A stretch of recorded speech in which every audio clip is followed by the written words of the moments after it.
Okay, good morning. My name is Josh. This is the JP Experience.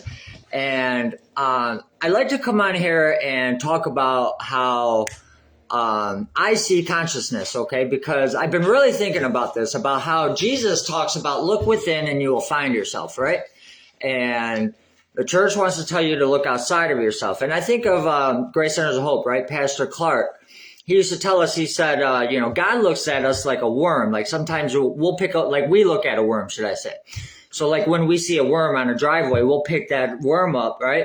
And we'll throw it in the grass and we're like, oh, we just showed that worm grace, and that's kind of how God looks at us, right? Exactly. But what if God is the worm, right? So what if we, like animals and plants, they're all living things, right? So what if it's just a different form of consciousness, right? So a fly, let's say a fly, right? Just use a fly for an example. If you are in a fly and you are flying around, you probably think you are the center of the universe, right? And that you run this thing and that you have to figure out how everything else works so you can make them be like you, right? That's how a fly probably thinks, I'm assuming, because maybe when we die, we don't go up into some far outside place.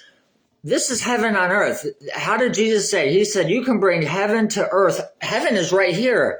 You just can't see it. Well, what are we missing? If it's right in front of my eyes, how are we missing it, right? Well, I look at my dog and like I can see myself in it, right? And you can almost look at your dog. You love your dog. Like that's like part of the family now, right? So what makes a fly any different? We all know dogs have a soul, right? We know that. That's part of family. We already know. So what makes it different than a blade of grass that grows, that feels, that has consciousness? A tree, right? Adam lived for thousands of years. Trees live for thousands of years. What if a tree was the first form of consciousness into a tree? It talks, and their roots, it communicates with everything.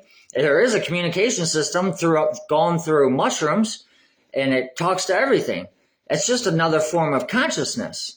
We don't die. We're eternal lives, and we just transfer consciousness into certain different things to experience life in a difficult physical form.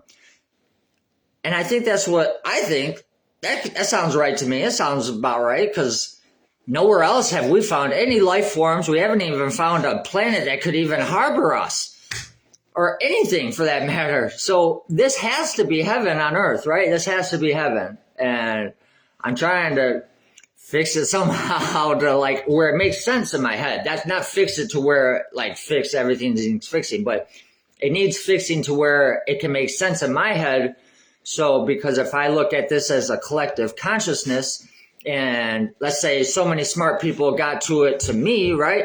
And now I'm stuck. So now I have to make it make sense in my head in order for the other people to get it to make sense for them. If you understand like a collective consciousness as a group, I don't know. This is a pretty interesting way to look at life, I think.